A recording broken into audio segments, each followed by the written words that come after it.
ہمارے پاس کوئی جو ہے بڑی اسلام دیکھیے، اسلام کے اندر اللہ کے تصور اور پورا لاجک سے ثابت ہوا ہے. دوسرے دینوں میں آپ دیکھو، دوسرے مذاہب میں دیکھو، ان کے خداؤں کے دیکھو، انہوں نے جو اپنی خداؤں کی فوٹوਆਂ بنا کے رکھی ہوئی ہے، مجسمے ہیں، مورتیاں بنا کے رکھی ہوئی ہے، وہ دیکھنے سے لگتے شیطان ہیں. ان کی شکلیں دیکھو بالکل شیطان جیسی ہے، بلکہ وہ شیطان ہی ہیں. شیطانوں نے ہی پہلے زمانے میں ان کے جو معبودوں کی شکل اختیار کر کے بیٹھے تھے اور لوگ ان کی عبادت کرتے تھے، تو لوگوں نے ان کی شکلیں اور ان کی مورتیاں، ان کے مجسمے بنا لی. دوسرے مذاہب کے اندر سب ایسا ہی ہے.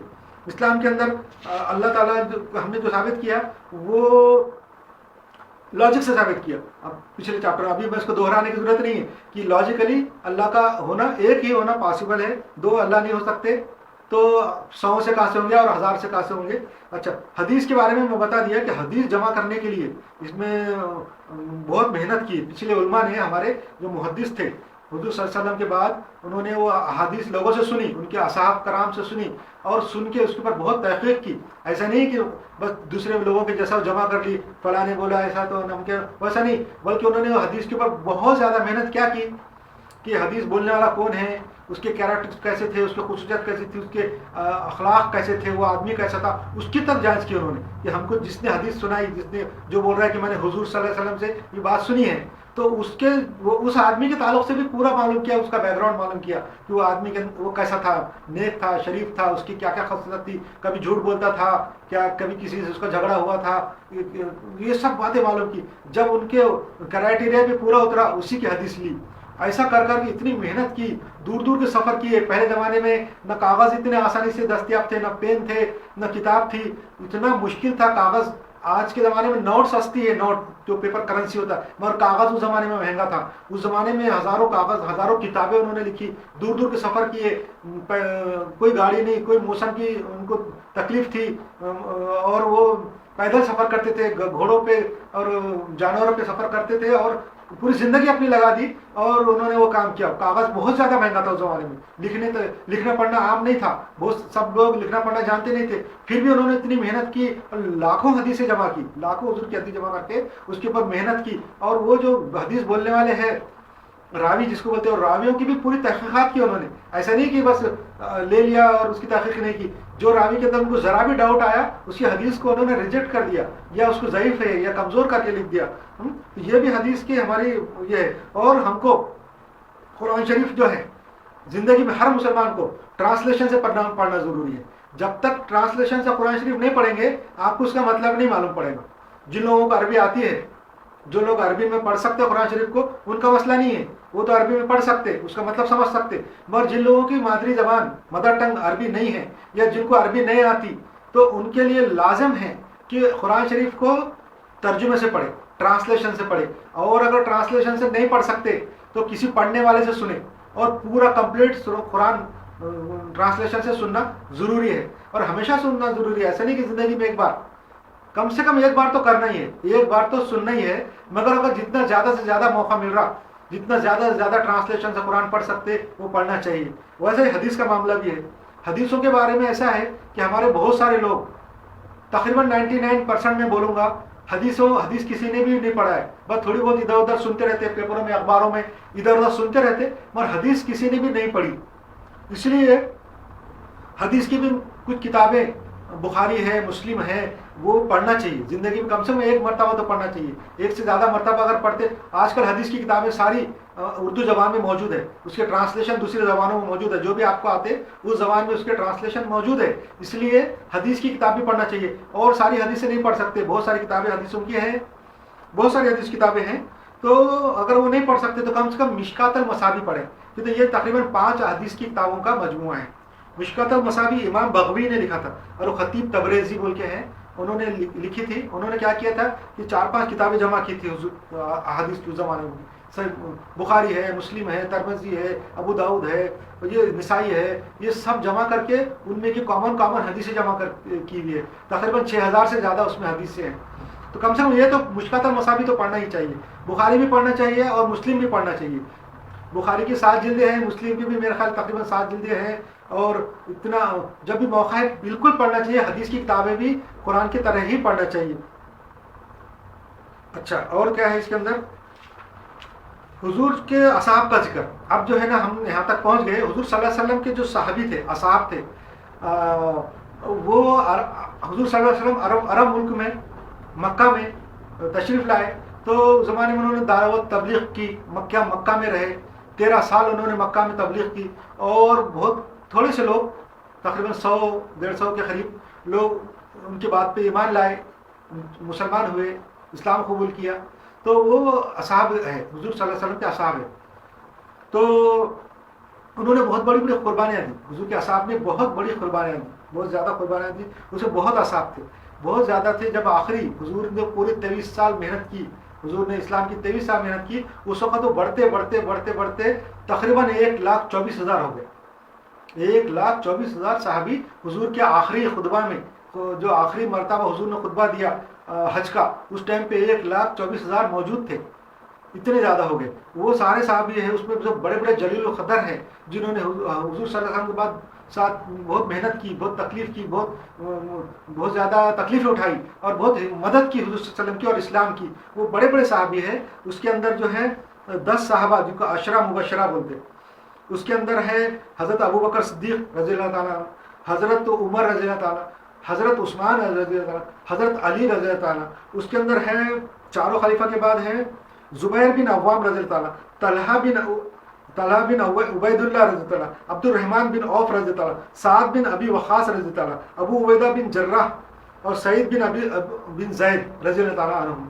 یہ سارے صحابہ ہیں. یہ 10 صحابی ہیں جن کو حضور صلی اللہ علیہ وسلم نے دنیا میں ہی جنت کی بشارت دی تھی. اور اس کے علاوہ بہت سارے صحابی ہیں، سب کے اوپر اللہ کی رحمت اور سب سے اللہ راضی ہو. سارے صحابی حضور کے، انہوں نے بہت زیادہ تکلیف اٹھائی اور بہت اسلام کی مدد کی اور حضور صلی اللہ علیہ وسلم کی مدد کی. تو وہ سارے صحابی جو ہے وہ حضور کے ساتھ رہے، حضور کی مدد کی. اور حضور کے جو زندگی ہے، حضور کی جو زندگی ہے، اس کی بھی، حضور کی سیرت جس کو بولتے ہیں، بایوگرافی، وہ بھی مسلمانوں کے لیے پڑھنا ضروری ہے. جب تک حضور کی بایوگرافی نہیں پڑھیں گے، ہم کو اسلام کے بارے میں سمجھ میں نہیں آئے گا کہ حضور صلی اللہ علیہ وسلم مکے میں کی پیدائش سے لے کے تو ان کے انتقال تک وہ پوری باتیں پڑھنا چاہیے. حضور صلی اللہ علیہ وسلم مکے میں پیدا ہوئے، ایک بڑے اور شریف خاندان میں پیدا ہوئے. بہت زیادہ دولت مند تو نہیں تھے، مگر مکے کے شیخ مانے جاتے تھے.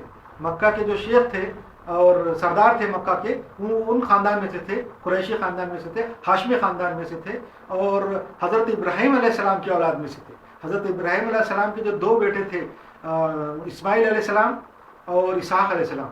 تو اسحاق علیہ السلام کی اولاد میں یہودی ہے، موسیٰ علیہ السلام ہے، اور اسماعیل علیہ السلام کی اولاد میں یہ عرب لوگ ہیں، عربی لوگ ہیں. اور عربیوں میں حضور صلی اللہ علیہ وسلم ہیں جو ابراہیم علیہ السلام کی ہی اولاد میں سے ہے. تو یہ تاریخ حضور کی، یہ جو مختصر سیرت حضور صلی اللہ علیہ وسلم کی بایوگرافی بھی پڑھنا ضروری ہے. اس سے بھی ہم کو پتہ چلتا کہ حضور کی بایوگرافی سے ہم کو اسلام سمجھ میں آئے گا، اور مسلمانوں کے جو موجودہ حالات ہیں اس میں بھی ہم کو گائیڈنس ملیں گی. اس میں گائیڈنس کیا ملیں گی کہ حضور صلی اللہ علیہ وسلم جب اکیلے پہلی بار انہوں نے جب نبوت کا دعویٰ کیا، جب وہ پیدا ہوئے ان کے کیا حالات تھے، جب وہ جوان ہوئے، جب بڑے، جب ان کی عمر 40 سال ہوئی، حضور صلی اللہ علیہ وسلم کی عمر 40 سال ہوئی، اس کے بعد اللہ تعالیٰ نے ان کو چنا ہدایت کے لیے اور پیغمبر بنایا، اور انہوں نے پھر اپنے اسلام کی تبلیغ کی. اس کے بعد نبوت کا سلسلہ شروع ہوتا ہے. حضور کی عمر 40 سال ہونے کے بعد نبوت کا سلسلہ شروع ہوا، اور وہ 13 سال وہ مکے میں انہوں نے جد و جہد کی. وہ 13 سال بہت زیادہ تکلیف کے تھے. مسلمان اس زمانے میں جو غیر مسلم تھے، اس زمانے میں جو عربی لوگ تھے، حضور صلی اللہ علیہ وسلم کے جو امت تھے اور جو مکے کے جو لوگ تھے، تو انہوں نے اس کی مخالفت کی. وہ لوگ اس زمانے تک بہت زیادہ گمراہ ہو چکے تھے، عربی لوگ، اور بتوں کی پوجا کرتے تھے. کعبہ جو ہے، حضرت ابراہیم علیہ السلام نے عبادت کے لیے ایک مسجد بنائی تھی.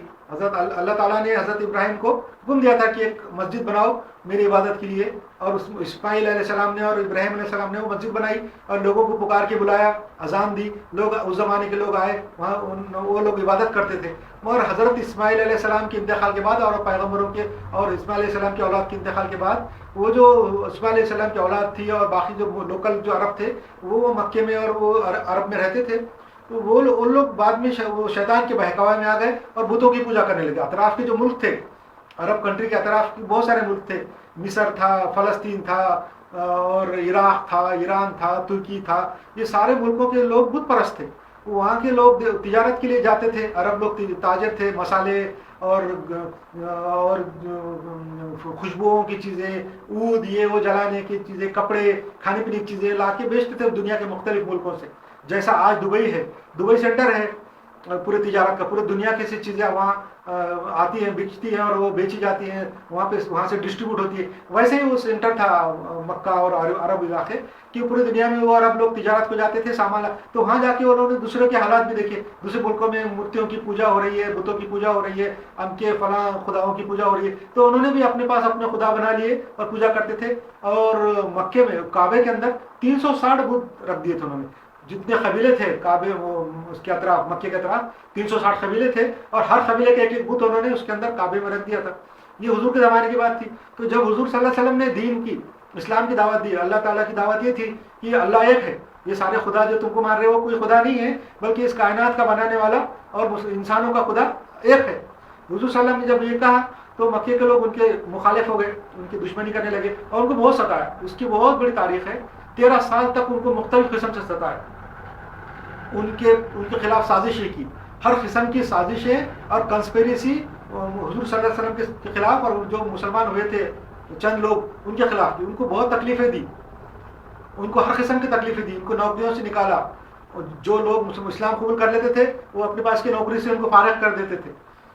جو لوگ اسلام قبول کرتے تھے تو ان کی بدنامی کرتے تھے. وہ جو لوکل عربی لوگ تھے جہاں بازار لگتے تھے، عکاس کا بازار لگتا تھا اور جو بھی بازار لگتے تھے زمانے میں، وہ بازاروں میں جا کے اسلام کی، حضور صلی اللہ علیہ وسلم کی بدنامی کرتے تھے عرب لوگ. یہ ایسا پاگل آدمی ہے، فلاں ہے، یوں ہے، تیوں ہے، یہ لوگ ایسے ہے، فلاں ہے، ایسی بدنامی کرتے تھے. اور ہر قسم کی سازش کی، تکلیفیں دی، سزائیں دی، قتل کیا، اذیتیں دی، یہاں تک کہ حضور صلی اللہ علیہ وسلم کو اور ان کے خاندان کو اور کچھ مسلمانوں کو شعب ابی طالب بول کے ایک جنگل ہے وہاں مکے میں، اس کے اندر قید کر دیا، اس کے اطراف پہرا لگا دیا اور اس کے اندر ان کو مرنے کے لیے چھوڑ دیا. نہ وہاں پہ دوائیں تھی، نہ کھانے پینے کا انتظام تھا. 3 سال تک وہ لوگ وہاں اندر قید رہے. تو ایسا بھی کیا. اس کے بعد جو بھی تکلیفیں تھیں وہ اللہ تعالیٰ نے اسے نجات دی. حضور صلی اللہ علیہ وسلم نے مدینہ بول کے ایک سٹی ہے وہاں پہ ہجرت کی، وہاں کے لوگوں نے اسلام قبول کیا اور حضور کی مدد کی. مدینہ حضور صلی اللہ علیہ وسلم چلے گئے اور وہاں جانے کے بعد وہاں کے لوگوں نے ان کی عزت کی، ان کی جو ہے تو اسلام قبول کیا اور اسلام کو عروج حاصل ہوا اور اسلام کے قاعدے قانون حضور صلی اللہ علیہ وسلم نے معاشرے میں لاگو کر کے دکھا. یہ میں نے مختصر بتا دیا. یہ اس لیے بتایا کہ اب اس پہ 2 دور ہیں. حضور صلی اللہ علیہ وسلم کے اور مسلمانوں کی زندگی کے 2 دور ہیں. ایک مکی دور، ایک مدنی دور. مکی دور ہے جو مکے میں مسلمان اور اسلام پریشان تھا، ہر طریقے سے سازشیں تھی اور اسلام کے دشمن مسلمانوں کے اور اسلام کے دشمن رہے. یہ مکی دور ہے. اور مدنی دور یعنی مدینے کا دور. مدینے میں اسلام کو عروج حاصل ہوا، طاقت حاصل ہوئی، حکومت حاصل ہوئی اور معاشرے میں ایک قانون اور ایک لا اینڈ آرڈر قائم ہوا، ایک اچھا معاشرہ بنا، ایک اچھی سوسائٹی بنی. یہ 2 دور ہیں. یہ دو دور اصل میں 2 دور جو ہے اس لیے ہے اللہ تعالیٰ نے ہم مسلمانوں کے لیے پورے تا قیامت تک حضور کی زندگی کے ہر موقع، ہر لمحہ ہمارے لیے ایک عبرت اور ہمارے لیے ایک سیکھنے کا اور ہمارے لیے کرنے کا ایک موقع فراہم کیا. حضور کی زندگی کے ہر دور، ہر لمحہ ہمارے لیے ایک سبق ہے. مکہ کا دور بھی ہمارے لیے سبق ہے، مدینے کا دور بھی سبق ہے. اب ہمارے دنیا میں جب انسان مسلمان، اگر مسلمانوں کے پاس کمزوری ہے، طاقت نہیں ہے، دنیا میں وہ کمزور ہے، ذلیل ہے اور غیر مسلموں میں گھرے ہوئے ہیں، تو سمجھنا ہم مکی دور میں ہیں. اب ہم جو ہے وہ کام کرنا چاہیے جو حضور صلی اللہ علیہ وسلم اور ان کے صحابی، ان کے اصحاب مکے میں کرتے تھے. جب مکے میں تھے تو وہ کیا کرتے تھے، وہ ساری باتیں اب ہم پہ لاگو ہے جب ہم کمزوری میں ہیں اور مغلوب ہیں اور کفار اور مشرکین کے کنٹرول میں ہیں. جب ہم سمجھنا ہم مکی دور میں ہیں تو ہم وہ کام کریں. جب اللہ تعالیٰ ہمیں قوت دے یا جن ملکوں میں جہاں پہ مسلمان غالب ہیں، جہاں پہ مسلمانوں کی حکومتیں ہیں اور جہاں اسلام آزاد ہے، وہاں پہ وہ سمجھو وہ مدنی دور میں ہیں، تو وہاں پہ انہوں نے وہ کام کرنا چاہیے جو مدینے میں حضور صلی اللہ علیہ وسلم نے کیے. اچھا معاشرہ قائم کرنا چاہیے، اچھی ہدایت کرنا چاہیے اور ایک مثالی معاشرہ قائم کر کے دنیا کو دکھانا چاہیے. یہ جو دنیا میں جو غیر مسلم ہیں، جو اسلام کے دشمن ہیں، اصل میں سب اللہ کے بندے ہیں. اللہ کسی بھی بندے کا دشمن نہیں ہے، چاہے مسلمان ہو چاہے غیر مسلم ہو. اللہ کے لیے سارے انسان برابر ہیں. اللہ کے لیے سارے انسان برابر ہیں. شیطان یہ ایسا چیز ہے جو انسانوں کا دشمن ہے، مسلمانوں کا بھی دشمن ہے، انسانوں کا بھی دشمن ہے. مگر اللہ تعالیٰ کسی کا دشمن نہیں ہے، مسلمانوں کا بھی دشمن نہیں ہے، غیر مسلموں کا بھی دشمن نہیں ہے. اللہ کے لیے تو سارے انسان برابر ہیں. اس لیے ہم لوگ مسلمانوں کو اللہ تعالیٰ نے ایک ذمہ داری دی ہے، ایک موقع ملا ہے کہ ہم اپنا جہاں پہ ہم لوگ کمزور ہیں تو ہم ہمارا ایک مثالی معاشرہ بنائیں، اور کمزور ایسے ملکوں میں جہاں پہ ہم غیر مسلموں کے انڈر میں ہیں وہاں پہ ایک ہم ایسا مثالی معاشرہ بنائیں، مثالی سوسائٹی بنائیں جہاں پہ دیکھنے لوگوں کو پتہ چلے کہ مسلمان ایسی اچھی قوم ہیں، اور جو اپنے ظلم میں رہنے کے بعد بھی ایسا رہتے، اور جہاں پہ ہماری حکومتیں ہیں مسلمانوں کی، جہاں پہ اسلام غالب ہے، جہاں پہ اسلام آزاد ہے، وہاں پہ ایسا معاشرہ بنانا چاہیے کہ غیر مسلم جو دنیا کے ہیں وہ دیکھ کے سمجھنا چاہیے، ان کو یہ ایک نمونہ ہونا چاہیے کہ اسلام یہ اسلام ہے، یہ اسلام کی خوبیاں ہیں، اور ان کو یہ پتہ چل جانا چاہیے کہ ہم میں کیا برائی ہے۔ جب ہم ایک اچھا ماڈل پیش کریں گے، ایک اچھا معاشرہ، اچھی سوسائٹی پیش کریں گے تو لوگوں کو اپنی برائیاں خود نظر آئیں گی۔ جب تک ہمیں کوئی اچھی چیز نہیں پیش کریں گے تو ان کو اچھی بری میں کوئی تمیز نہیں ہوگی۔ جیسے ہمارے لیے بھی مثال دے رہا ہوں میں کہ اگر دنیا میں شکر نہیں ہوتی، کوئی میٹھی چیز نہیں ہوتی، شہد اور گڑ نہیں ہوتا تو ہم کو مٹھاس نہیں معلوم ہوتی، یا تیز چیز نہیں معلوم ہوتی، یا کھارا نہیں معلوم ہوتا، مزے کا فرق نہیں۔ مگر دنیا میں مٹھاس ہے، اللہ تعالیٰ نے شکر پیدا کیا، شہد پیدا کیا، اس کی وجہ سے ہم کو باقی سب چیزوں میں مزہ معلوم ہے، کھارا بھی معلوم ہے، تیز بھی معلوم ہے، مرچی کا بھی مزہ معلوم ہے، اور کڑوا بھی معلوم ہے، اس لیے کہ مٹھاس ہے۔ ویسے اسلام اور ہم مسلمانوں کا یہ فرض ہے کہ ہم جہاں بھی ہیں، یا تو ہم مکی دور میں ہیں یا مدنی دور میں ہیں، ہم اپنے عمل سے اور اپنی سوسائٹی سے یہ ثابت کریں کہ اچھائی کیا ہے، برائی کیا ہے۔ ہم جب مغلوب ہیں، کفار و مشرکین کے کنٹرول میں ہیں، تو ہم ایسے رہنا چاہیے کہ کفار و مشرکین کو لگے، ہم پہ جو غالب ہے ان کو یہ لگے کہ اچھا معاشرہ ایسا ہوتا ہے، اچھا مذہب ایسا ہوتا ہے، اچھا دین ایسا ہوتا ہے، اچھی تعلیمات ایسی ہوتی ہے، اچھی اللہ کی ہدایت ایسی ہوتی ہے، اور صحیح ہدایت ایسی ہوتی ہے، یہ معلوم ہو جائے، ایسا معاشرہ ہم بنانا چاہیے کہاں پہ؟ جہاں پہ ہم مغلوب ہیں۔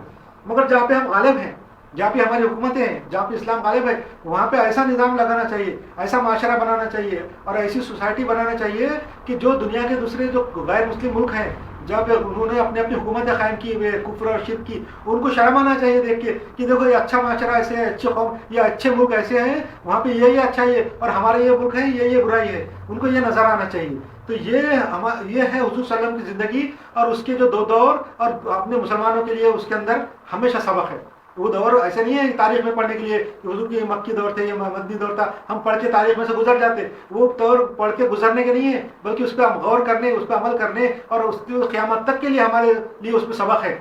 اچھا، حضور صلی اللہ علیہ وسلم نے حضور صلی اللہ علیہ وسلم نے یہ پورا بات بتائی اور دین قائم کیا، اور دین قائم کرنے کے بعد وہ انہیں ایک معاشرہ قائم کیا اور مسلمانوں کی ایک سوسائٹی بنائی۔ اس کے بعد حضور صلی اللہ علیہ وسلم کا انتقال ہو گیا۔ اس کے بعد مسلمان جو تھے اس زمانے کے، جو حضور صلی اللہ علیہ وسلم کے ساتھی تھے، اصحاب تھے، تو انہوں نے ایک معاشرہ قائم رکھا۔ حضور صلی اللہ علیہ وسلم کے انتقال کے بعد ایک بہترین معاشرہ قائم رہا۔ حضور صلی اللہ علیہ وسلم نے پیشن گوئی کی۔ حضور صلی اللہ علیہ وسلم کی کیا پیشن گوئی ہے؟ دلائل نبوہ، وہ بھی انشاءاللہ آگے آئیں گے کہ حضور صلی اللہ علیہ وسلم نے کہ میراکل کیا ہے، ان کی پیشن گوئی کیا ہے، تو وہ بھی آئے گا۔ تو حضور صلی اللہ علیہ وسلم نے پیشن گوئی بتا دوں میں کہ حضور صلی اللہ علیہ وسلم نے پیشن گوئی کی تھی کہ میرے بعد جو خلافت ہے، خلافت راشدہ جس کو بولتے ہیں، جو صحیح راستے پہ جو ہے، حضور صلی اللہ علیہ وسلم کے بعد جو ان کے نائب تھے، ان کے بعد حضور صلی اللہ علیہ وسلم کی حکومت انتقال کے بعد جو اسلامی ریاست کے، اسلامی حکومت کے جو نائب بنے اور اللہ کی طرف سے جو ہے حضور کے نائب تھے، تو وہ جو تھے، تو ان کے بارے میں حضور صلی اللہ علیہ وسلم فرمایا کہ میرے بعد جو خلافت راشدہ ہے وہ 30 سال رہیں گی۔ خلافت راشدہ 30 سال رہیں گی۔ حضور صلی اللہ علیہ وسلم نے فرمایا، یہ مستند حدیث کی کتابوں میں لکھا ہوا ہے، سب لوگ مانتے ہیں کہ میرے بعد خلافت 30 سال رہیں گی، اس کے بعد جو ہے نا حکومت قائم ہو جائیں گی، مملکت بادشاہت قائم ہو جائیں گی۔ اور یہ بات 100% ثابت ہوئی۔ حضور کے بعد جو خلافت رہی وہ صرف 30 سال رہی، اس کے بعد جو ہے بادشاہت قائم ہو گئی۔ اور اسلام میں بادشاہت جو ہے وہ اپروڈ نہیں ہے، اسلام میں بادشاہت جو ہے اس کو پسند نہیں کیا جاتا، خلافت کو پسند کیا جاتا ہے۔ تو خلیفہ میں کون رہے؟ سب سے پہلے حضرت ابو بکر صدیق رضی اللہ عنہ، جو حضور کے صحابی تھے، وہ خلیفہ بنے۔ انہوں نے بہترین طریقے سے امت کو چلایا۔ اس کے بعد حضرت ابو بکر صدیق کے انتقال کے بعد حضرت عمر رضی اللہ عنہ خلیفہ رہے۔ حضرت ابو بکر صدیق کی خلافت تقریباً 2 یا 2.5 سال رہی، 2.5 سال رہی سمجھو حضرت ابو بکر کی خلافت راشدہ۔ اس کے بعد حضرت عمر خلیفہ بنے، اور انہوں نے بھی خلافت کو اور اسلامی معاشرے کو حضور صلی اللہ علیہ وسلم کے زمانے میں جیسا تھا قرآن اور حدیث کے اوپر ہی چلایا۔ رتی برابر بھی حضرت عمر نے اس میں فرق نہیں کیا۔ حضرت عمر نے بہت اچھی طریقے سے، بہت مضبوطی کے ساتھ اپنی خلافت کو چلائی۔ تقریباً ان کی خلافت 10 سال رہی۔ اس کے بعد لوگوں نے یہ جب خلافت ہوتی تھی حضور کے بعد جو خلیفہ بنتے تھے وہ ڈیموکریسی سے ہوتے تھے. اب یہ بات میں بتانا بھول گیا کہ حضور کے انتقال کے بعد وہ ہوا مدینے کے لوگوں نے یہ کیا ووٹنگ کی, سمجھو ایک قسم کی, اس زمانے میں رائے کی, مشورہ کیا, اور مشورہ کر کے ایک انصاری صحابی کو جانشین بنا دیا حضور کا.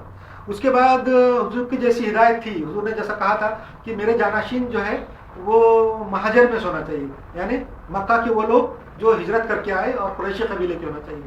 یہ بات تو وہ لوگوں کو نہیں معلوم تھی, مگر بعد میں یہ بات باہر منظر عام پہ لائی گئی تو مدینے کے لوگ مان گئے. اس کے بعد سب لوگوں نے رائے مشورے سے حضرت ابو بکر صدیق کو خلیفہ چن لیا. یہ ڈیموکریسی کا طریقہ ہے. اس کے بعد حضرت ابو بکر کے انتقال کے بعد, رضی اللہ عنہ کے انتقال کے بعد 2-2.5 سال کے بعد حضرت عمر رضی اللہ عنہ کو لوگوں نے چن لیا, ایک کمیٹی بنائی, مشورہ کیا اور ڈیموکریسی طریقے سے حضرت عمر رضی اللہ عنہ چنا. حضرت عمر رضی اللہ عنہ کو ایک دشمن نے قتل کر دیا, وہ زخمی ہو گئے, تو انہوں نے ایک کمیٹی بنائی اپنے جب زندہ تھے زخمی حالت میں, انہوں نے کمیٹی بنائی اور وہ کمیٹی کو جو ہے نا لوگ ڈیموکریسی طریقے سے رائے مشورہ کر کے ایک میرے بعد جانشین چننے کے لیے کہا. تو وہ کمیٹی نے, وہ 6 لوگوں کی کمیٹی تھی, اس میں حضرت علی رضی اللہ عنہ بھی شامل تھے اور بھی لوگ شامل تھے جو بڑے بڑے اکابر اور بڑے حضور کے بڑے اصحاب میں سے تھے. انہوں نے حضرت عثمان رضی اللہ عنہ کو خلیفہ چن لیا. حضرت عثمان بھی جو ہے حضور صلی اللہ علیہ وسلم کے بہت اچھے ساتھی تھے, بڑے ساتھی تھے, اور اسلام کے لیے بہت قربانی دی, انہوں نے بہت پیسہ خرچہ کیا.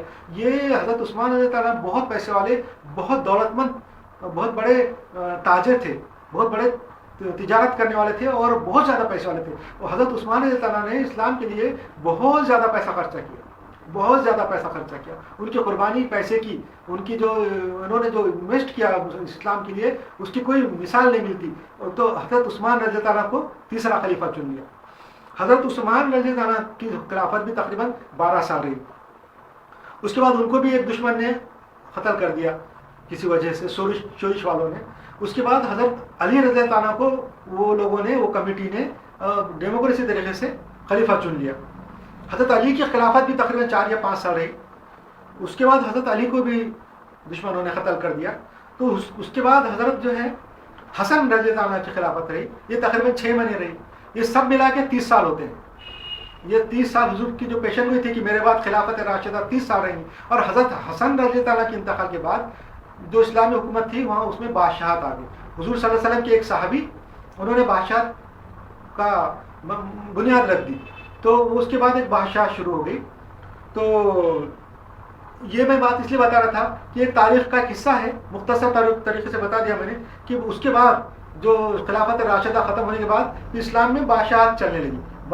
مطلب بادشاہت ایسی ہوتی تھی جو ڈیموکریسی سے نہیں چنی جاتی تھی. جو خلافت راشدہ تھی وہ ڈیموکریسی کے طریقے سے چنی جاتی تھی, مشورے سے چنی جاتی تھی, مسلمانوں کا مشورہ ہوتا تھا اور چنتے تھے. مگر جو بادشاہت تھی, حضور صلی اللہ علیہ وسلم کے جو صحابی تھے حضرت معاویہ رضی اللہ عنہ, انہوں نے جو ہے نا اپنے بعد جب اپنے آپ کو خلیفہ ڈکلیئر کر دیا بغیر کسی مشورے رائے کے مسلمانوں کے, اور اس کے بعد اپنے انتقال سے پہلے اپنے بیٹے کو خلیفہ مقرر کر دیا. اور اس کے بعد یہ سلسلہ شروع ہو گیا کہ ہر ایک آدمی اپنے بعد اپنے بیٹے کو خلیفہ بناتا تھا, اپنا جانشین بناتا تھا, اور اپنے آپ کو بادشاہ نہیں بولتے تھے, وہ لوگ خلیفہ ہی بولتے تھے, مگر وہ برائے نام خلیفہ رہتے تھے, خلیفہ نہیں تھے بلکہ وہ بادشاہ ہی تھے. تو ایک باپ اپنے بیٹے کو بناتا تھا, جیسا آج کل بادشاہی میں یا پچھلے دنوں میں بادشاہ لوگ اپنے بیٹے کو, اپنے بھائی کو, بھتیجے کو یا اپنے خاندان کے کسی آدمی کو بھی اپنا جانشین بناتا تھا, اپنا وارث بناتا تھا. ویسے یہ خلافت چلتی رہی. تقریباً 1440 سال تک مسلمانوں میں بادشاہت اسی طریقے سے چلتی رہی. اب جو ہے جو حضور صلی اللہ علیہ وسلم کی جو حدیث ہے کہ میری جو بات ہے, حضور صلی اللہ علیہ وسلم نے فرمایا کہ جو میری بات ہے وہ جو لوگوں تک پہنچائے, جس کو اگر ایک بات بھی معلوم ہے یا قرآن کی ایک آیت بھی معلوم ہے وہ لوگوں تک پہنچائے. یہ حضور صلی اللہ علیہ وسلم کا حکم ہے. یہ اپنی امت کو, جتنے مسلمان ہیں, پورے انسان ہیں, ان کو حضور صلی اللہ علیہ وسلم کا حکم ہے کہ وہ دین کی بات, اسلام کی بات, اگر چاہے وہ ایک آیت کی نہ ہو, ایک حدیث کی نہ ہو, وہ لوگوں تک پہنچائے. اچھا, اور دوسری بات یہ حضور صلی اللہ علیہ وسلم نے فرمایا کہ میرے تعلق سے جھوٹی بات نہ پہنچائے. حضور صلی اللہ علیہ وسلم کے تعلق سے بول کے کہ یہ حدیث ہے, حضور نے فرمایا یہ جھوٹی بات نہ پہنچائے بلکہ جو سچ ہے وہ بات پہنچائے.